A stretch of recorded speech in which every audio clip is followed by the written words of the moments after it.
probably noticed by now that the facility isn't in great shape. It's a long story, so I'll cut it short. The central core in charge of maintaining the facility has been put out of commission. I tried to look after the place in her absence, but I don't have the tools. Good news, though. I found better tools. A device capable of repairing the whole enrichment center. The only problem is that only a human can turn it on, so I hoped maybe you could fill in that role for me.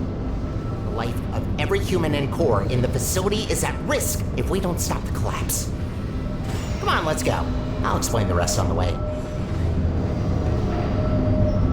Sterling's mission changed about halfway through my time on the project. At first, his goal was exactly the opposite from what it turned out to be. He wanted to make sure GLaDOS was gone for good and that there was no way she could ever come back.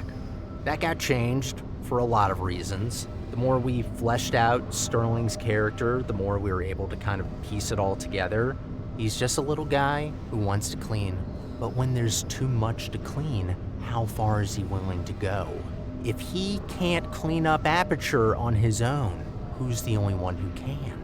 And voila, our psychotic janitor with mommy issues was born. For as long as Port Revolution has existed, there was always the idea of the first behind-the-scenes map after the test chambers in Chapter 1. It was originally called Transition and served the purposes of moving the player from the modern Aperture areas to the overgrown chambers on the surface. What you see in the final game must be the 5th or so iteration. This map has had an identity issue for years until it finally received its last redesign and became what it is now. Previous versions featured almost no gameplay. You would just walk along generic, uninspired office spaces with no clear direction.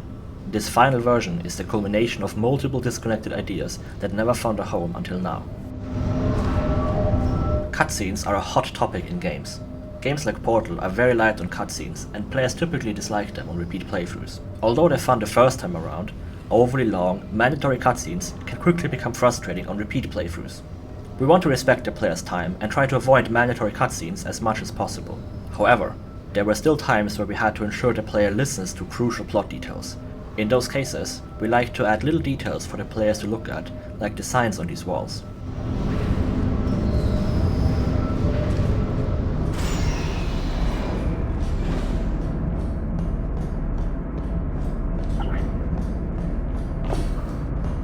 We need to get closer to the surface. I found an elevator in this direction.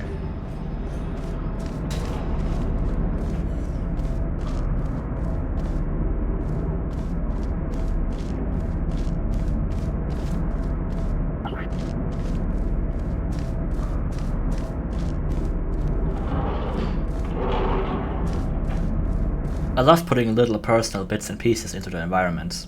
The background on this poster is a photo I took of islands in Croatia. The monitors next to it are a reference to the internship I mentioned in the last map. I guess I was quicker than I expected when I did my month of programming work in 3 days.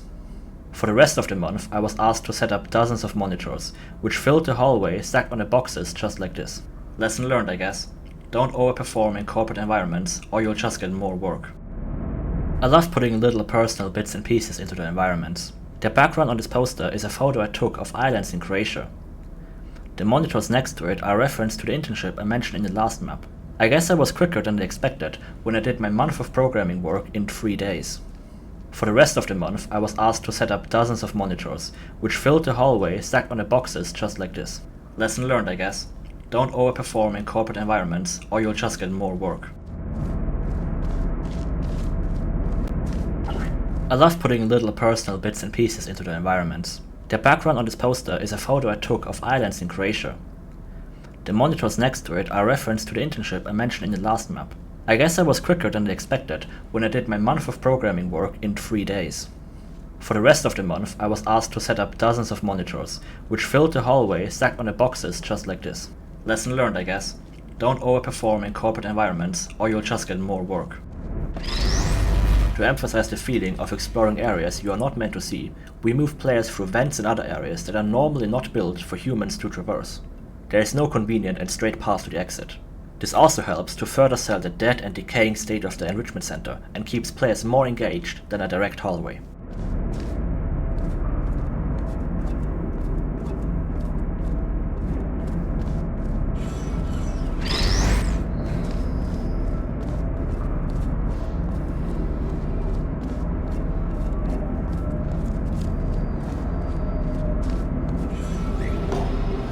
Up ahead is the turret disposal facility. Since they're all defective, they shouldn't be able to hurt you, but still be careful.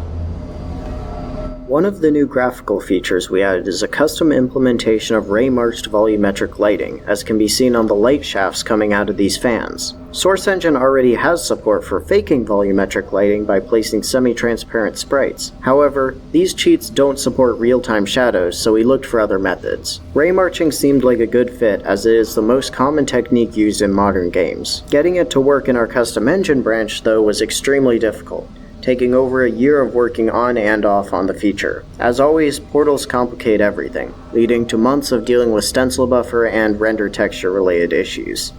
Towards the end of Revolution's development, it was looking like it wouldn't make it in, but we were still able to add it to a few scenes throughout the mod. For the anniversary update, we made a number of improvements in terms of visuals and performance.